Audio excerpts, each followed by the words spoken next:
नमस्कार सुमित जी, बहुत बहुत स्वागत है आपका। नमस्कार अंजू जी, आपको और आपके सभी दर्शकों को जय माता जी। जय माता दी।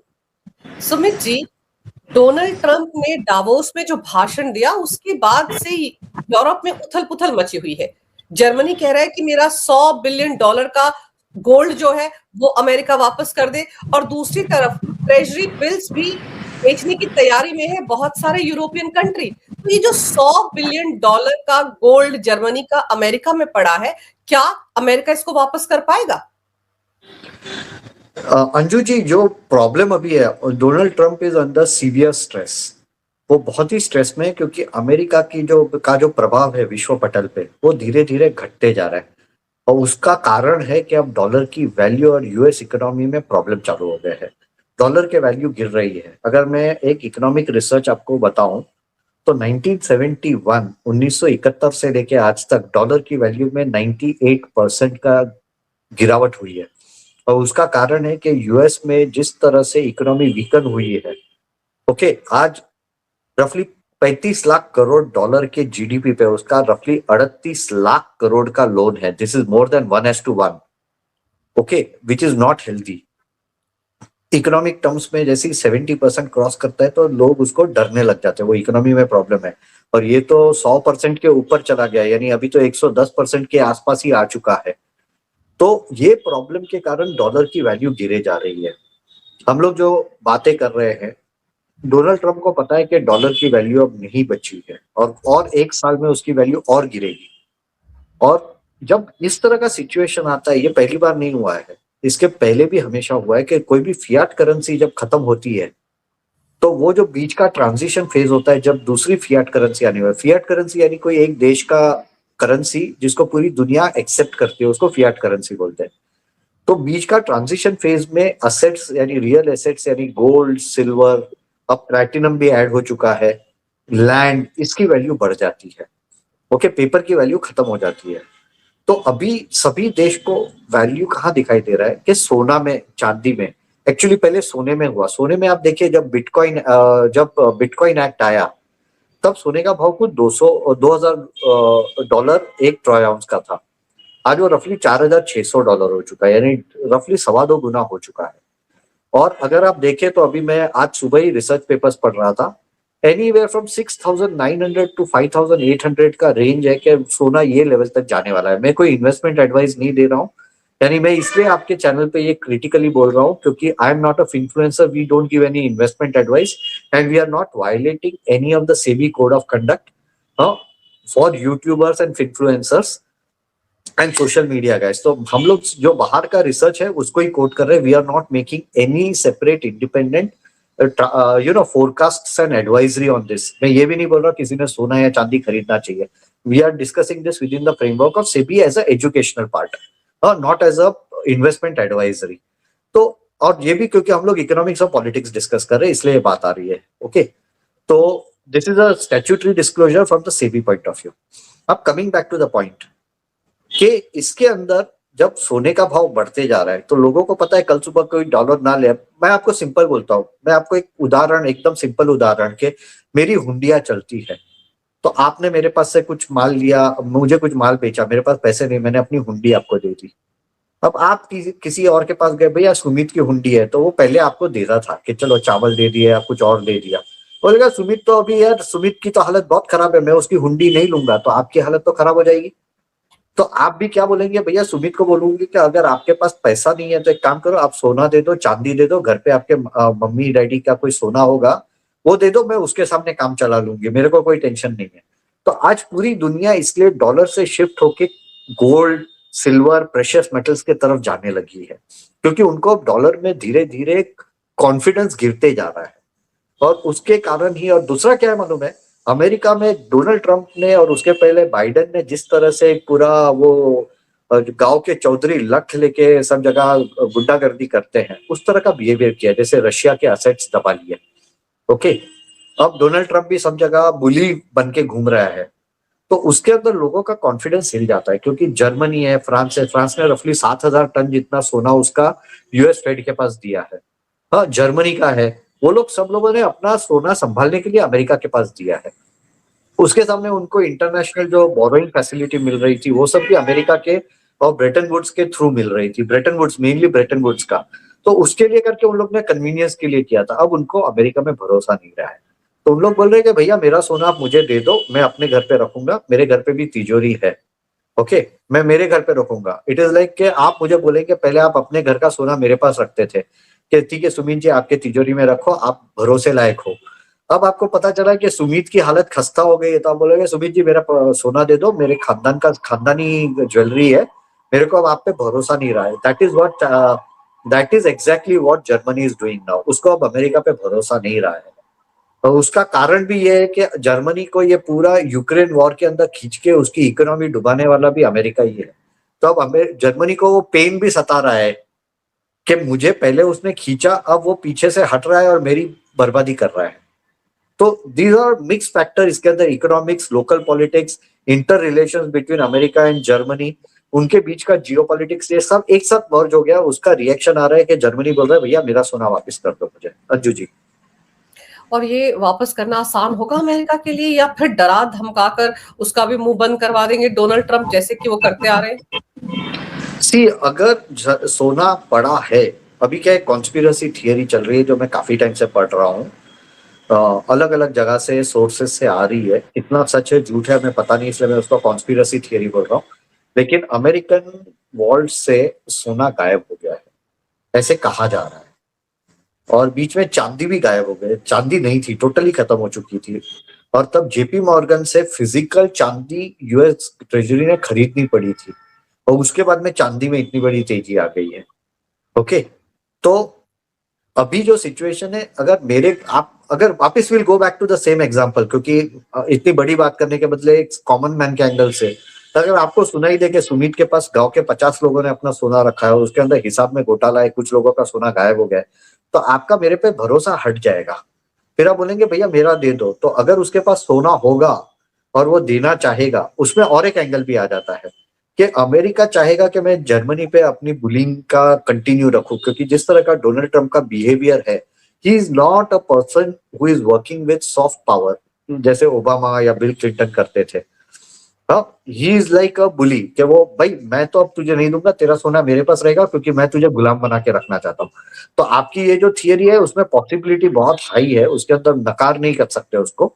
लेकिन अब उसके पास सोना है कि नहीं वो पहला सवाल है, सोना है तो वो देना चाहता है कि नहीं वो दूसरा सवाल है। तो ये एक पूरा ब्लैक होल हो गया है and nobody knows the real answer. अगर उसने जेन्युइनली दे दिया तो अमेरिका के जो गोल्ड वॉल्ट्स का कॉन्फिडेंस है वो भी बढ़ जाएगा, लेकिन उसके सामने अमेरिका का जो लीवरेज है जर्मनी पे वो कम हो जाएगा। अमेरिका के अलावा और कौन से देश में इस तरह से सोना रखने की परंपरा है? क्योंकि आपको याद होगा पिछले दिनों भारत ने भी कई टन सोना अपना वापस लाया है देश में। तो क्या वो भी इसी वजह से हो रहा था, क्योंकि अब भरोसा हट रहा है, तो भाई अगर अपना खजाना कहीं रखा उसको वापस ले लिया जाए तो बेहतर है? यही भारत ने किया? भारत के दो कारण है। एक तो आपने जो बोला वो एकदम सही कारण है, अपने जो गोल्ड आज तक था, अपना गोल्ड हम लोग बैंक ऑफ इंग्लैंड में रखते थे लंदन में, और वो हम लोग ने लिया है। हाँ, अपना अभी कुछ 250-300 टन ही बाहर पड़ा है, बाकी पूरा हम लोग सोना लेके आए इधर। ओके, और उसका कारण भी यही है कि भाई हम लोगों को विश्वास कम हो रहा है। एक ये प्रॉब्लम क्या है, हम लोग पूरा एक साथ नहीं ला सकते। बहुत लोग बोलेंगे आपके चैनल पे तो मोदी समर्थक है, वो लोग बोलेंगे पूरा एक साथ क्यों नहीं लाते। पूरा एक साथ लाना पॉसिबल नहीं है, क्योंकि एक फ्लाइट में लेके आए, वो फ्लाइट अगर कुछ हो गया वो फ्लाइट को, तो पूरा सोना एक साथ जा सकता है। ब्लास्ट हो गया, किसी ने मिसाइल मार दी, रॉकेट मार दिया, तो it is not a very easy thing, it is a extremely difficult thing. Okay, ship से तो ला नहीं सकते।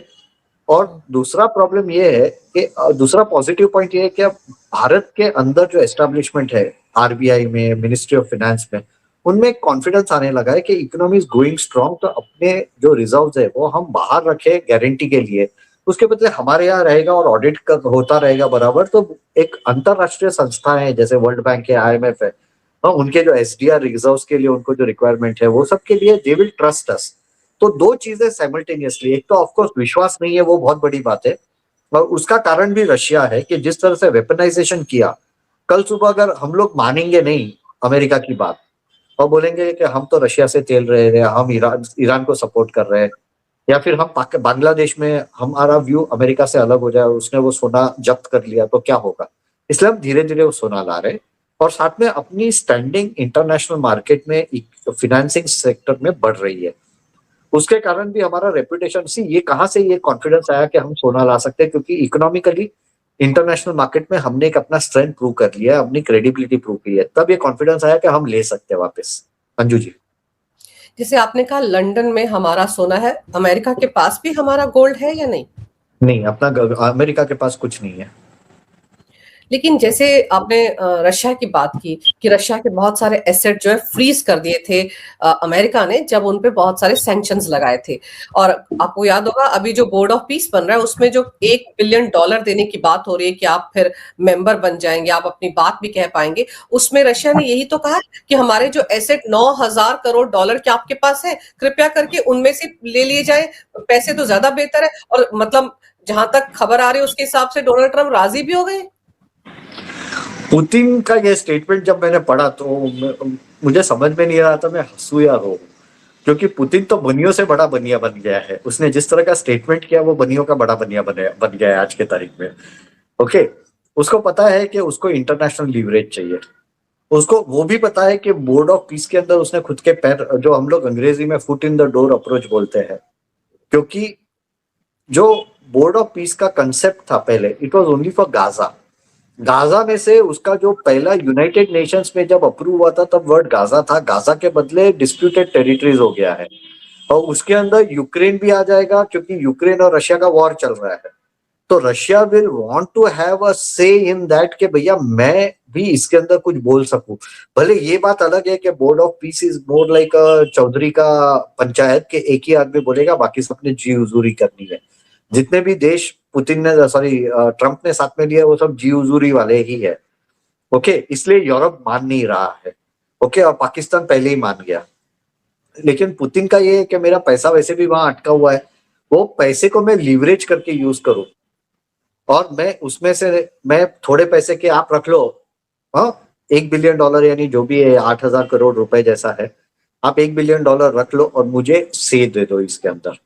ओके, तो वो अगर ये जो एक्सपेंडेड नॉर्म बन गया है बोर्ड ऑफ पीस का, उसके अंदर कहीं एंटी रशिया प्रो यूक्रेन वाला काम चल रहा हो तो रोकने की कोशिश करेगा, या तो एटलीस्ट उसको पता चल जाएगा कि ये गड़बड़ी करने वाला है अमेरिका। तो he is doing a very strategic move. उसको वैसे भी पता है वो पैसे तो आने वाले नहीं है, तो पैसे को यूज करके वो लीवरेज लेने की कोशिश कर रहा है। और दूसरी तरफ सुमित जी, जो ट्रेजरी बिल्स हैं या बॉन्ड हैं, उसको लेकर यूरोप ने कहा कि हम अपने ट्रेजरी बिल्स बेच देंगे और उसके एवज में भुगतान करना पड़ेगा अमेरिका को। और डोनाल्ड ट्रंप ने उन सबको धमकाया है कि अगर वो ऐसा करने की जुर्रत करेंगे तो उनको सबक सिखाया जाएगा। तो इस सिचुएशन में क्या हो सकता है, क्या सबक सिखा सकता है अमेरिका उनको? सी, सबसे पहले तो ये गीजर धमकी दे रहा है यूरोपियन यूनियन, और ट्रंप के पास बहुत सारे कार्ड्स हैं, वो यूरोप को दबा सकता है। क्योंकि आज के तारीख में यूरोप के पास रफली 1,35,000 करोड़ के यूएस ट्रेजरी बिल्स है। उसमें से 80,000 करोड़ के ट्रेजरी बिल्स जो है वो वहां के फिनेंसिंग इंस्टीट्यूशन, फाइनेंशियल इंस्टीट्यूशंस के पास है। हाँ, जिसके मल्टीपल यूटिलिटी होती है मार्जिन्स देने के लिए, रेपो के लिए, वो सब के लिए इंटरनेशनल फाइनेंस में। तो उसके खुद के पास जो गवर्नमेंट्स के पास है वो तो सिर्फ 55,000 करोड़ के ही उसके पास ट्रेजरी बिल्स है। अब दैट इज रफली 550 बिलियन यानी $500 बिलियन। अब $500 बिलियन का आज अगर बेचने को निकलेंगे तो सामने बायर नहीं मिलेगा उसको अमेरिका में। खरीदने वाला जो भी होगा वो फेड और डोनाल्ड ट्रंप के साथ डायरेक्टली कनेक्टेड होगा। $500 billion is a big amount, that is half of the interest payment of America. America का अगले साल का इंटरेस्ट $1,00,000 के ऊपर जाने वाला है। तो जो 55,000 करोड़ दे सकता है वो बंदा तो अमेरिका में बहुत बड़ा आदमी होगा। तो वो उसको तो डोनाल्ड ट्रंप बोलेगा मत खरीद, फेड बोलेगा मत खरीद, तो वो तो बैठ जाएगा। So first thing, it is not possible. दूसरा, अगर वो बेचने भी जाए तो इतना बड़ा अमाउंट का ट्रेजरी बिल बेचना होगा तो यूरोप को लॉस में बेचना पड़ेगा।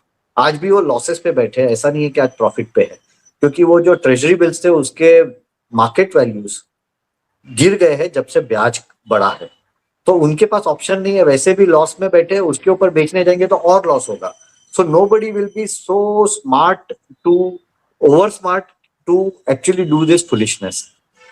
और ट्रम्प ने ये जब बोला है तो उसके पीछे का उसका जो इकोनॉमिक रीजन है कि today Europe is the largest, America का जो लार्जेस्ट इंपोर्ट्स जो हो रहा है सबसे ज्यादा वो यूरोप से हो रहा है। यूरोप की इकोनॉमी सेकेंड वर्ल्ड वॉर के बाद से अमेरिका के कारण उठी है। यानी जो मार्शल प्लान बनाया था 1945 में सेकेंड वर्ल्ड वॉर के बाद, उसमें अमेरिका ने हजारों करोड़ डॉलर तब दिए थे। हाँ, उसके बेसिस पे पूरा यूरोप यानी फ्रांस, ब्रिटेन, जर्मनी, दूसरे छोटे देश, वो सब, इटाली, वो सब वॉर में से जो लॉसेस थे उससे बाहर निकलने के लिए जो सपोर्ट चाहिए था, री इंडस्ट्रियलाइजेशन करना था, हाँ, इसको मार्शल प्लान बोलते हैं। मार्शल प्लान से इन लोग सबका ग्रोथ हुआ है और उनका डिपेंडेंस अमेरिकन इकोनॉमी पे बहुत हेवी है। तो अगर उन लोग वो बेचने को जाएंगे तो ट्रम्प तो टैरिफ लगा देगा कि यूरोपियन यूनियन से जो भी माल आ रहा है उसके ऊपर 100% टैरिफ, तो उनकी तो इंडस्ट्री बंद हो जाएगी। वैसे भी Europe is facing a huge economic crisis because of the war and also because of China. Okay, ऊपर से अमेरिकन मार्केट भी स्लो डाउन हुआ है, तो वो तीसरा फैक्टर है। उसमें अगर वो इस तरह की मस्ती करेगा तो डोनाल्ड ट्रम्प उसकी बैंड बजा के छोड़ देगा। इसलिए डोनाल्ड ट्रम्प को कॉन्फिडेंस है, इसलिए वो रास्ते पे धमका इस तरह से धमका पा रहा है लोगों को। पर एक चीज ये है कि डोनाल्ड ट्रंप को बड़े अच्छे तरीके से पता है कि डी डॉलराइजेशन हो रहा है, क्योंकि खबरें इस तरह की भी आ रही हैं कि आरबीआई जो है हमारा, वो ब्रिक्स कंट्रीज की जो करेंसी है उसको कनेक्ट करने की कोशिश कर रहा है, यानी कि ब्रिक्स कंट्री आपस में अपनी करेंसी में कारोबार करेंगे, ऐसी खबरें आ रही हैं। आपको क्या लगता है, क्या ऐसा संभव है? और अगर ऐसा संभव होता तो जो ब्रिक्स देश है उनसे तो पहले से ही चिढ़ता है डोनाल्ड ट्रंप, और चिढ़ जाएगा। सबसे पहले तो मैं डी डॉलराइजेशन को जो जिस तरह से एब्सोल्यूटिज्म में देख रहे हैं ना, मैं उसके साथ एग्री नहीं करता हूं, क्योंकि उसके दो कारण हैं। एक तो है कि जिस तरह से विश्व के मैक्सिमम देश डॉलर पे डिपेंडेंट है, including China for that matter, including Russia, क्योंकि उनको इंटरनेशनल मार्केट से कुछ लेना है तो उनके पास डॉलर के अलावा और कोई ऑप्शन नहीं है। इसलिए आपको अगर याद हो तो रशिया हमें डायमंड्स, हमें क्यों तेल रुपी में दे रहे थे, लेकिन उसके सामने उसने डायमंड्स हमें डॉलर में ही बेचे हैं। जो अल्रोसा के डायमंड सूरत में आते थे और सूरत से बाद में एंटवर्प जाते थे और एंटवर्प से वो पूरे इंटरनेशनल मार्केट में भारतीय लोग वो घुसा रहे थे। उसका वो पेमेंट डॉलर में ही मांग रहा था, क्योंकि उसको भी आज की तारीख में डॉलर चाहिए। हाँ, चाइना ने भले युआन को पॉपुलराइज कर दिया, लेकिन आज भी it is not a de facto Fiat currency, दो उसका एक्सेप्टेंस बहुत ज्यादा है। भारत का तो ट्रेड में शेयर ही आज अगर आप देखेंगे तो चाइना 18% है, अमेरिका 16% है ग्लोबल ट्रेड का शेयर। भारत का तो पूरा 2% नहीं है, 1.8% का शेयर है। तो हमारा रुपी का उतना वैल्यू बाहर है नहीं जितना हम लोग इंटरनली समझ पा रहे हैं। तो कोई भी देश के इंटरेस्ट में नहीं है कि एक अलग करेंसी बने। दूसरा, मैं हमेशा बोलते आया हूँ, लास्ट 3-4 साल से मैं बोल रहा हूँ कि डी डॉलराइजेशन पॉसिबिलिटी इसलिए भी नहीं है क्योंकि इंडिया के जो इकोनॉमिक इंटरेस्ट है वो डॉलर के साथ लिंक्ड है। हमें ट्रेड डील डॉलर के में अमेरिका के साथ करनी है, और डॉलर में हमें एफडीआई आ रहा है, डॉलर में हमारे पास एफआईआई इन्वेस्टमेंट आ रहा है, और डॉलर में हमें पेमेंट्स करने हैं बाहर। और जब तक पेट्रो डॉलर का रेजिम खत्म नहीं होता तब तक डॉलर खत्म नहीं हो सकता। और इसलिए आप देखिए पूरा मिडिल ईस्ट को ट्रम्प ने पूरा डिस्टर्ब करके रखा है, जिससे they can not move out. अगर आप देखेंगे हिस्ट्री में तो सद्दाम हुसैन को क्यों अमेरिका ने मार डाला, the right word is murder of Saddam Hussein. क्यों? क्योंकि Saddam Hussein wanted to move out of dollar into gold. उसने क्यों मोहम्मद गद्दाफी को मार डाला? क्योंकि मोहम्मद गद्दाफी अफ्रीका को पूरा यूनियन एक यूनिफाई करना चाहता था, और खुद का जो तेल है और अफ्रीका के दूसरे देशों में जो मिनरल रिसोर्सेस है, जो वेस्ट आज जो पश्चिमी देश आज लूट रहे हैं, उसको वो गोल्ड में उसके हिसाब से बेचना चाहता था, इसलिए दोनों को मार डाला। तो जब, और अभी सऊदी के साथ तो उसने डील कंफर्म करके ही रखा है, कतर के साथ डील कंफर्म्ड है, कुवैत के साथ डील कंफर्म्ड है। तो तेल अपने पास डॉलर में ही आने वाला है, और जब तक तेल का ट्रांजैक्शन डॉलर में से मूव आउट नहीं होगा तब तक डॉलर की वैल्यू रहेगी, भले घटती रहेगी, एकदम गिरावट होगी। ऐसा हो सकता है कि 99.99% वैल्यू डिप्रिशिएट हो गया हो अगले 5 साल में, लेकिन फिर भी डॉलर की रिक्वायरमेंट रहेगी। तो उसके कारण de dollarization is not a possibility, point number 1। दूसरा, ब्रिक्स की जो इकोनॉमी है, it is not a integrated economy like European Union. Okay, तो उसके कारण भी हम लोग वो नहीं ले पाएंगे। तीसरा रीजन, ब्रिक्स के पास एक भी ऐसा देश नहीं है जिसके पास उतना हेवी फाइनेंशियल मसल है कि अगर हम एक करेंसी करें तो दूसरे सब देश में अगर कोई फाइनेंशियल शॉक्स हो तो वो एब्जॉर्ब किया जा सके। जब ईयू बना था तो जर्मनी के पास स्ट्रेंथ था, फ्रांस के पास स्ट्रेंथ था, ब्रिटेन के पास स्ट्रेंथ था कि वो लोग मैनेज कर सके। स्विट्जरलैंड के पास तो, स्विट्जरलैंड ने तो पहले ही बोला will not move out of CHF। तो ये जो पूरा सिस्टम था उसको संभालने के लिए उनके पास एंकर्स थे। यहाँ किसी के पास वो एंकर नहीं है। चाइना भी उतना स्ट्रांग नहीं है कि वो फिनेंशियली उतना स्ट्रांग नहीं है कि फिनेंशियल मार्केट्स में वो जो करेंसी आएगी उसको संभाल सके। ओके, रशिया तो पूरा हालत खराब है, हमारी भी उतनी स्ट्रेंथ नहीं है। ब्राजील और चाइना, साउथ अफ्रीका के भी बात करने लायक नहीं है। तो ये करेंसी प्रैक्टिकली इम्पॉसिबल है from a financial markets point of view and the currency economics point of view. तो ये बातें हो रही है, लेकिन इसकी रिलेटिविटी कितनी रियलिस्टिक है, क्योंकि अगर हम फैक्टर्स में जाने लगेंगे तो बहुत सारे लैक्यूना दिखाई दे रहे हैं।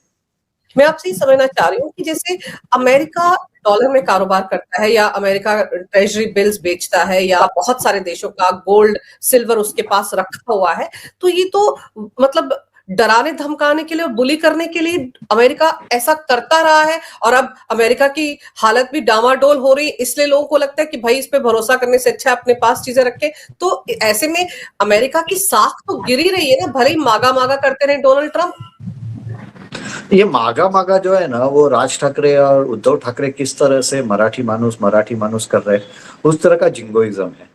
और वो एक छोटा मार्केट है जिसको वो पसंद आ रहा है। और वो जो मूर्ख लोग हैं वो लोग ट्रम्प के पास आज घूम रहे हैं, आजू बाजू और नाच रहे हैं। लेकिन आप जिस तरह से डेवोस में बातें हुई है, जैसे कनाडा के प्राइम मिनिस्टर ने जो बोला है कि ट्रम्प की ये जो पूरी the politically incorrect word unparliamentary in a way, इसके जो गुंडाई है, जिस तरह से वो गुंडाई कर रहा है, और जिस तरह से वहां बात हुई है कि भैया ये रूल्स बेस्ड वर्ल्ड ऑर्डर जो है सेकेंड वर्ल्ड वॉर के बाद, ओके, एक रूल्स बेस्ड ऑर्डर है। हम लोगों को पता था पहले से कि इसको इनडायरेक्टली अमेरिका मैनिपुलेट कर रहा है, ओके, खुद के फायदे के लिए। लेकिन उसके अंदर उसने सब लोगों को से दिया था। अगर आप जो सिक्योरिटी काउंसिल देखेंगे यूनाइटेड नेशन का, उसका जो 5 परमानेंट मेंबर्स है, रशिया, फ्रांस, ब्रिटेन, अमेरिका, ये 4 विक्टर्स थे सेकेंड वर्ल्ड वॉर के, तो उनको परमानेंट सीट दी। भारत को जो सीट ऑफर कर रहे थे वो नेहरू जी ने निकाल दिया, इसलिए चाइना को मिल गया और 5th सीट है, दो China is not a victor in the second world war. तो ये 5 लोगों को अब धीरे धीरे 4 लोगों को लगने लग गया कि भाई अब जो ये बोर्ड ऑफ पीस बन रहा है, ये तो यूएन के कंपटीशन में एक पैरेलल ऑर्गेनाइजेशन बना रहा है और यूएन की वैल्यू खत्म कर रहा है।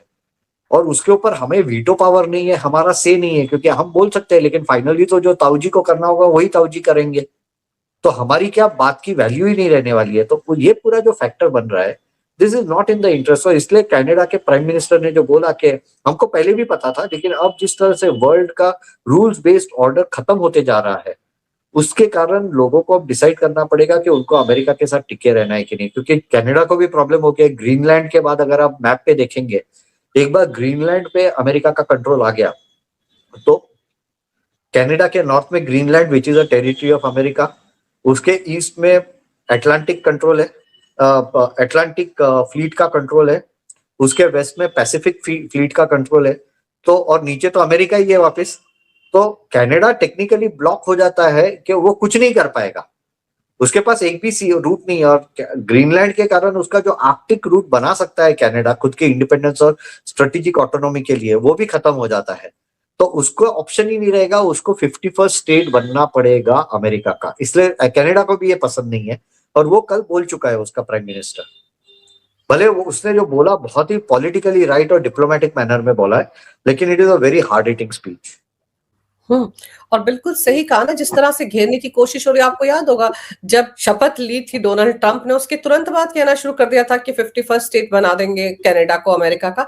लेकिन ये जो बोर्ड ऑफ पीस है, इसमें जो $1 बिलियन ऐंठने का चक्कर है, वो कौन सा इकोनॉमी है? क्या करना चाहते हैं डोनाल्ड ट्रंप? पैसे देकर सीटें बेच रहे हैं?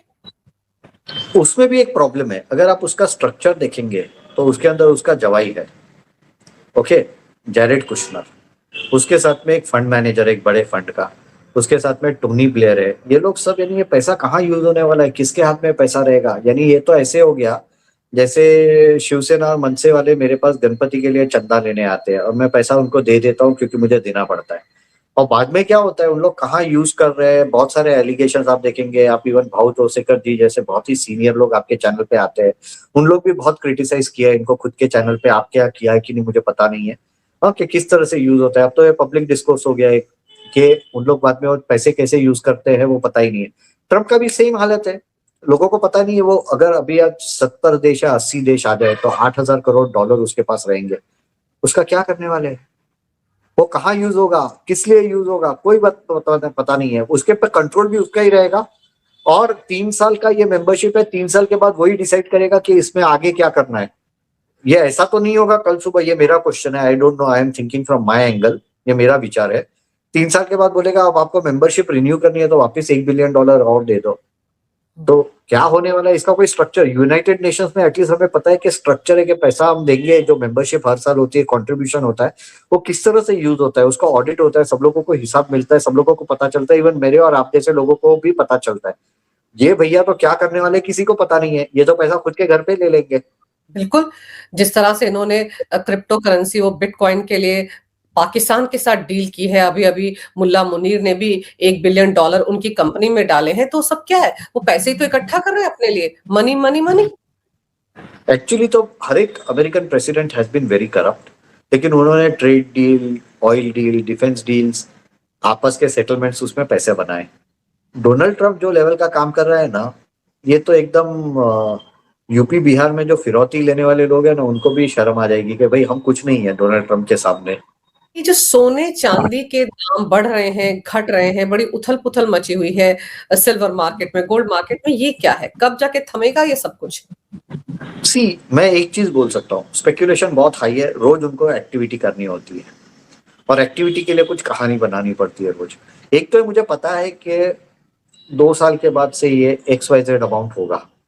अब जैसे foreign brokerages anywhere from 6,900 onwards के टारगेट दे रहे हैं, नीचे में 5,800 तक के, यानी वो रफली $1,100 के रेंज का पूरा है। चांदी में भी ऐसी बातें हो रही है बड़ी वाली, 8,000 तक का जाने की बातें हो रही है, $800, सॉरी, ये बातें हो रही है। We are not endorsing that, और we are not even advising anyone to invest. लेकिन जब ये होता है ना, तो बीच में लोगों को, एक ट्रेडर होता है ना, वो क्या करता है, मैं आपको एक गणित से बोलता हूँ, से 4,800 के भाव पे वो सोना खरीदेगा, और वो खींच के 4,900 5,000 तक लेके जाएगा, वहां वो थोड़ा बेच के वो शॉर्ट करेगा 5,000 पे, और बाद में वापस 4,600 पे वो कवर कर डालेगा। उसके अंदर उसका है ना कुछ किलो या कुछ लाख ट्रॉय आउंस उसके खुद के फ्री हो जाते हैं। ये ट्रेडिंग करके लोग घर पे अक्यूमुलेट करते हैं, तो उसके लिए न्यूज आइटम रोज चाहिए। जैसे आप देखेंगे टैरिफ था, तो टैरिफ के कारण भाव बढ़ गया। ओके, मैंने तब भी कहीं बोला था कि मुझे सेंस नहीं दिखता है, क्योंकि ओवरऑल सोने का भाव बढ़ने ही वाला है, ये बीच के स्पॉट से रहेंगे, आज कम हो गया, इसके अंदर कितनी बड़ी मस्ती हो गई। इसके अंदर क्या पता डोनाल्ड ट्रंप खुद इन्वॉल्व हो, उसको इनसाइडर ट्रेडिंग बोलते हैं, कि डोनाल्ड ट्रंप पहले बोलेगा एक काम करो, सोना खरीद के रख लो, चांदी खरीद के रख लो, फिर बोलेगा मैं टैरिफ लगाऊंगा, तो भाव बढ़ जाएगा, ऊपर में खुद ही शॉर्ट करेगा पहले, और बाद में बोलेगा अब मैं टैरिफ नहीं लगाऊंगा, लेकिन उसके अंदर वो कुछ लाख करोड़ डॉलर, कुछ हजारों करोड़ डॉलर वो खुद कमा लिया होगा सट्टा करके, तो हमें ये भी पता नहीं है। तो ये सब मस्ती चलती रहेगी, लेकिन ओवरऑल अगर आप देखें तो it is finally going to become very strong, क्योंकि डॉलर की वैल्यू कम हो रही है। तो ऐसे में गोल्ड का बढ़ेगा, लेकिन भारत का जो बचा हुआ गोल्ड लंदन में है, वो सेफ है? वेल, अभी तो हम विश्वास हमारी गवर्नमेंट पे कर सकते हैं। अगर गवर्नमेंट ने वहां रखा है तो सेफ ही होना चाहिए, इसलिए गवर्नमेंट ने रखा है, नहीं तो गवर्नमेंट ये सब नहीं करती। कि बहुत सारी चीजें तो प्राइम मिनिस्टर या फॉरेन मिनिस्टर या फाइनेंस मिनिस्टर या RBI के गवर्नर हमें बोलते नहीं है। हमें पता भी चलेगा तो या तो वो पुस्तक लिखेंगे, खुद की आत्मकथा लिखेंगे, तब बाहर आएगी, या तो कोई उनके साथ होगा, उसकी पुस्तक या आत्मकथा निकलेगी, तब आएगा, तब तक तो हमें पता नहीं चलेगा। तो we have to trust our government on that. नहीं, बिल्कुल सही कह रहे हैं आप, हमें अपनी सरकार पर पूरा भरोसा है, वरना आप सोचो कि इतने सालों से तो हम सोना वहां रखते ही चले गए, और गिरवी रखना ही होता है, वो सोना वहां रखा जा रहा है। कम से कम मोदी सरकार के वक्त में आ तो रहा है वापस, हम ला तो रहे हैं। आपने भी कहा कि एक साथ लाना संभव नहीं है, तो धीरे धीरे करके आ रहे हैं, और वो सिलसिला चल ही रहा है पिछले 8-10 साल से, तो सिलसिला आगे भी एग्जैक्टली। रहेगा। जिस तरह से हमारी इकोनॉमी बढ़ रही है, हम तीसरी बड़ी ताकत बनने जा रहे हैं, तो ऐसे में जरूरी है कि हमारा सोना हमारे घर वापस आएगा, और आता भी रहेगा। लेकिन फिलहाल देखते हैं, जिस तरह से जर्मनी ने कहा है कि मेरा $100 बिलियन का गोल्ड वापस करो, उस पर भूरे काका क्या करते हैं, और ट्रेजरी बिल्स को लेकर जो ड्रामा चल रहा है उसमें क्या होता है। आपने इस विषय पर बड़ी ही अहम जानकारी बड़े विस्तार से मेरे दर्शकों को दी, आपका बहुत बहुत धन्यवाद। नमस्कार, भारत माता की जय, वंदे मातरम, जय श्री राम। आपको और आपके सभी दर्शकों को धन्यवाद। जय श्री राम।